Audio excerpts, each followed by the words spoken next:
대세 상승 흐름. 대세 상승은 주식시장의 전반적인 상승 흐름으로 중간중간에 2차적인 조정이 나타나며 평균적으로 2년 이상 이어진다. 대세 상승 기간에는 경기 상황의 개선과 투자 분위기의 호전에 힘입은 투자자의 주식 매수 및 투기적 사재기에 따라 주식 수요가 늘어나면서 주가가 오르는 것이다. 대세 상승 흐름에 두세 가지 국면이 있다.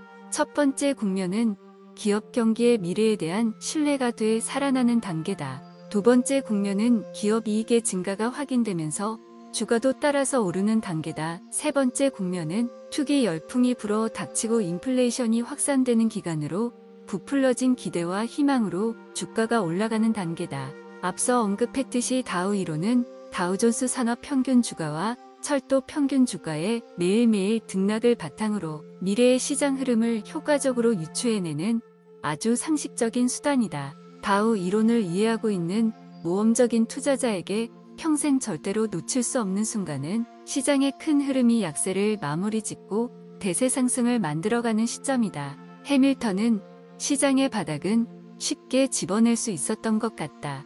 그는 대세의 최후 지점인 천정을 판단하는 것보다 대세 하락의 최저점인 바다을 판단하는 게 훨씬 더 쉽다고 말하기도 했다. 금융시장에 관한 그의 해박한 지식이 그의 성공의 한 요인이 됐던 것은 사실이다. 그러나 그만큼 뛰어나지 않은 투자자들도 평균 주가에 담겨있는 정확한 의미를 읽어낼 수 있는 정도의 지식만 있다면 적절한 시점에 다우 이론을 활용해 성공적인 투자 성과를 올릴 수 있을 것이다. 대세 상승 흐름과 대세 하락 흐름에 대해 이야기하자면 우선 이 점을 분명히 해두어야 한다. 대세 상승 흐름의 첫 번째 국면은 어느 정도 시간이 지나기 이전까지는 약세장에서 나타나는 마지막 단계의 2차적인 랠리와 구분하기 어렵다는 점이다. 마찬가지로 대세 하락 흐름의 첫 번째 국면은 시장의 긴 강세 흐름에서 나타나는 마지막 단계의 2차적인 조정과 흡사하다.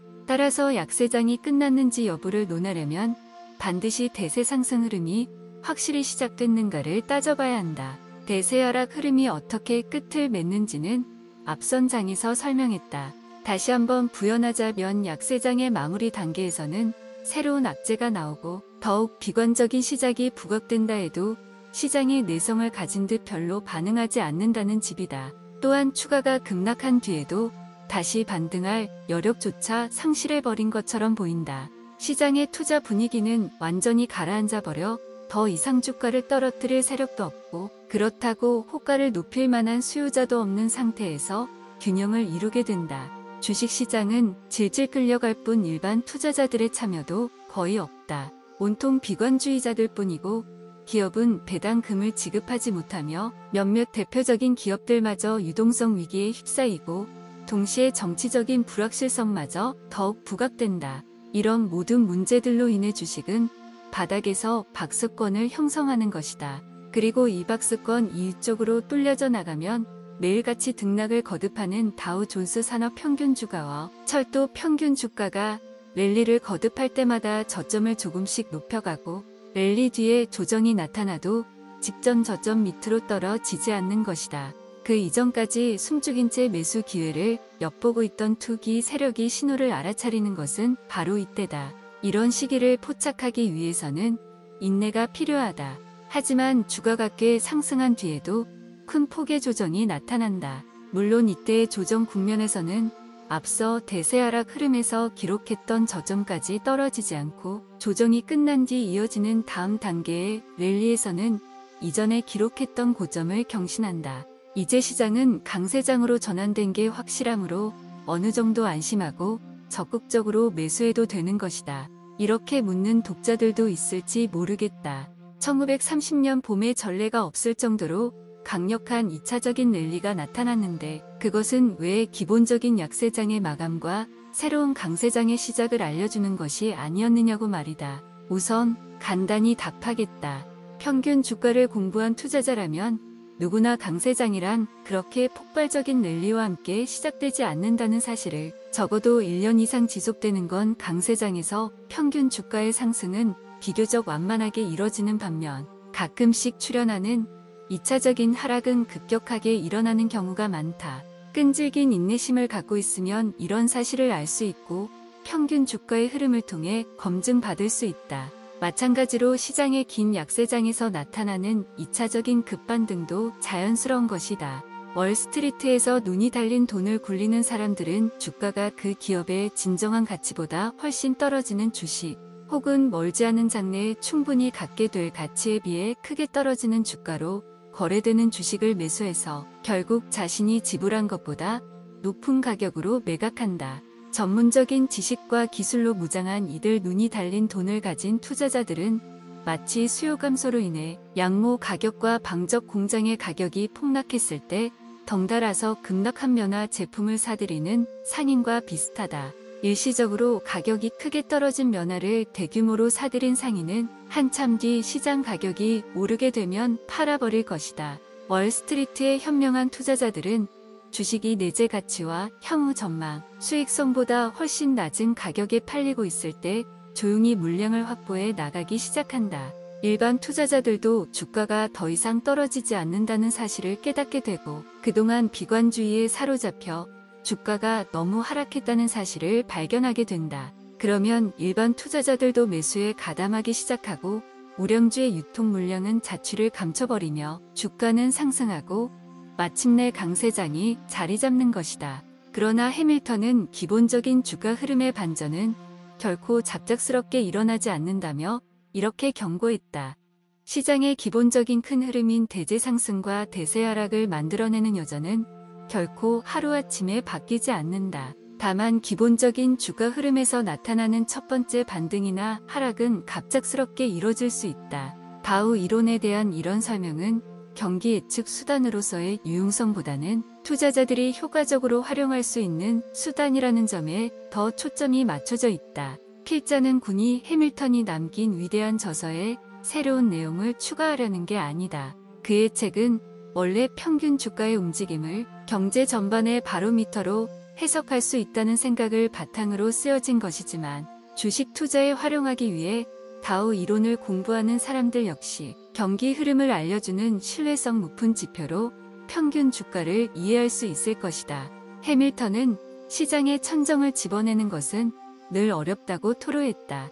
그의 말을 직접 들어보자. 시장이 바닥권에 있을 때보다 정상권에 있을 때 그 전환 시점을 이야기하기가 훨씬 더 어렵다. 약세장이 오랫동안 지속되면 기업의 순이익, 배당 수익률, 유동자산 등으로 평가한 주식의 적정 가치와 평균 주가 간의 괴리가 벌어지게 되고 이런 차이는 쉽게 눈에 들어온다. 그러나 강세장이 오랫동안 이어져도 많은 기업들의 주가는 여전히 적정 가치 범위 내에 머물러 있다. 강세장이라고 해서 모든 주식이 전부 오르는 것은 아니다. 더구나 여러 복잡한 요인들로 인해 보다 정확히 얘기하자면 주식시장 바로미터가 예측한 경제 전반의 하락세가 안정적으로 이어질 경우 강세장의 정상권에서 한동안 비교적 적은 변동폭을 유지하며 강세 분위기가 계속될 수도 있다. 심지어 강력한 약세장이 시작되기 전 근 1년간이나 평균 주가가 정상권 언저리에서 머무른 경우도 있었다. 그는 또 이런 글도 남겼다.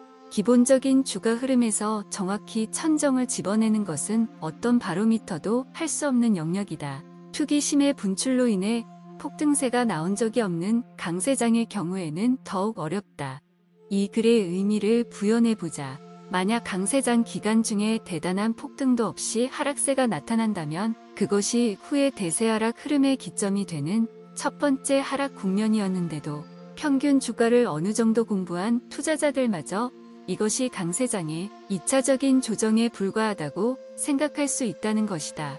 해밀턴은 주제를 명확히 전달하기 위해 월스트리트의 격언들을 즐겨 인용했다. 평균 주가가 정점 근처에 다다른 시점이 되면 이렇게 썼다. 월스트리트의 노련한 투자자들은 엘리베이터 보이와 구두닦이 소년이 주식시장의 상승세에 관한 이야기를 할 때면 일단 보유 주식을 모두 팔고 낚시나 가야 할 시점이 된 것이라고 말한다. 숱한 강세장의 막바지 국면에서 그는 독자들에게 이렇게 경고하곤 했다. 어떤 나무도 하늘 끝까지 자랄 수는 없다. 주식시장이 마지막 상승세를 분출하던 1929년 봄 해밀턴은 평균 주가의 흐름을 보면 기본적인 추세는 여전히 상승세인 것만은 분명하다는 사실을 인정하면서도 독자들에게 일단 이익을 실현한 뒤 시장을 빠져나가라고 경고했다. 그의 경고를 여기에 옮겨보겠다. 다우 이론을 공부한 투자자라면 주가가 적정 가치를 훨씬 넘어서 어디까지 갈 수 있는지 한번 자문해 봐야 한다. 적어도 자신의 가슴이 멍들고 기억조차 가품가품해질 때나 가능해진지 모를 회망에 기대어 주식을 사지 않는다면 말이다.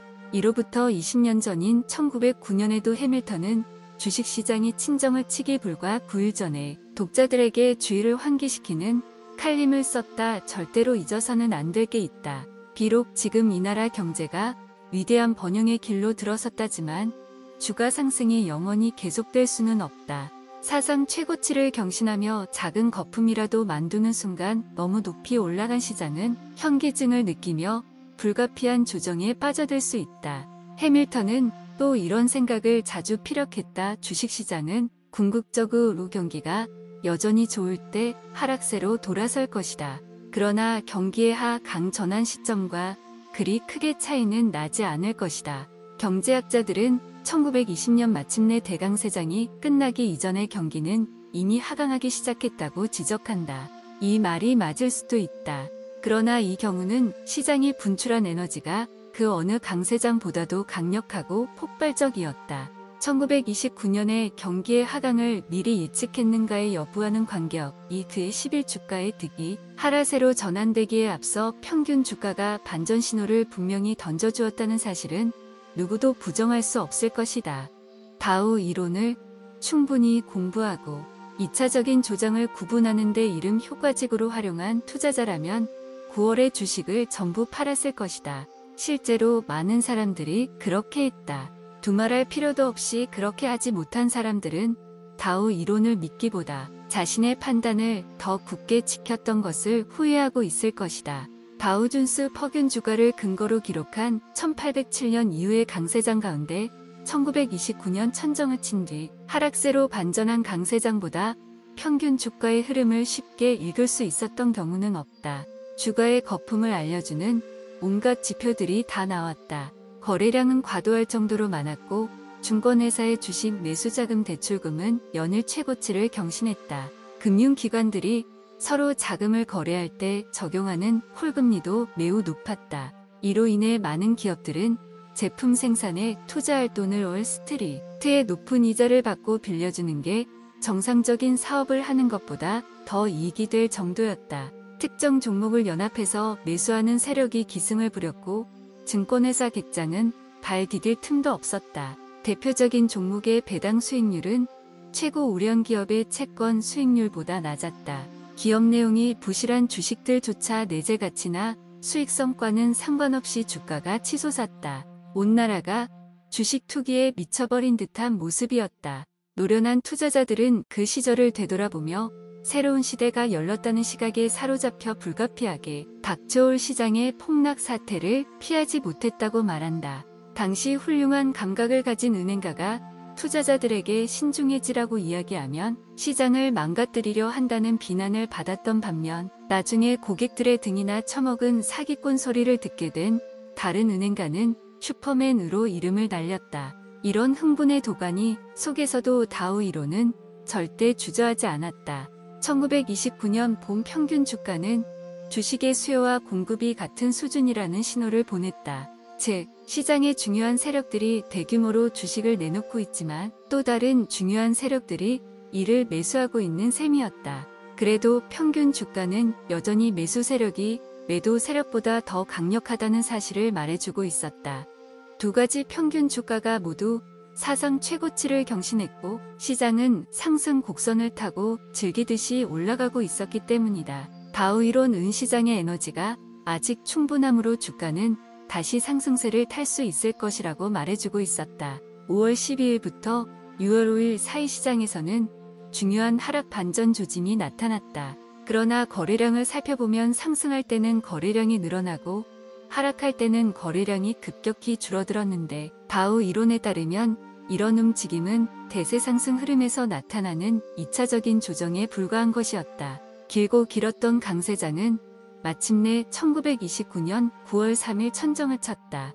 이날부터 10월 4일까지 이어진 하락세는 이건 역시 강세장에서 나타나는 또 한 차례의 조정처럼 보였다. 그러나 곧 이어 10월 5일부터 시작된 랠리에서 거래량이 눈에 띄게 줄어들었다. 바우 이론을 공부한 투자자라면 그 뒤 8일간의 주가와 거래량 차트를 살펴봤을 것이고 시장 에너지가 더 이상 주가를 끌어올릴 만한 여력이 없다는 사실을 알아차렸을 것이다. 주가는 계속 올랐지만 거래량은 계속 줄어들었기 때문이다. 주가 차트 전문가들은 이 같은 랠리는 대세하락 흐름에서 나타나는 반등과 마찬가지로 상승에 한계가 있다는 점을 잘 알고 있다. 따라서 다우 이론에 충실한 투자자였다면 다우존스 산업 평균 주가가 350선에 있을 때 보유 물량을 모두 털어냈을 것이다. 사상 최고치로부터 10%도 채 되지 않는 선에서 시장을 빠져나올 수 있었던 것이다. 그렇게 하지 못한 투자자들도 다음날부터 계속해서 더욱 강력한 신호를 목격할 수 있었다. 주가는 떨어지는데 거래량은 계속 늘어났다. 마침내 10월 4일에 기록했던 저점이 10월 20일에 붕괴됐다. 평균 주가를 제대로 읽은 투자자들은 대세하락 흐름이 도래했다는 시장의 냉정한 편결을 의심할 수 없는 사실로 받아들였을 것이다.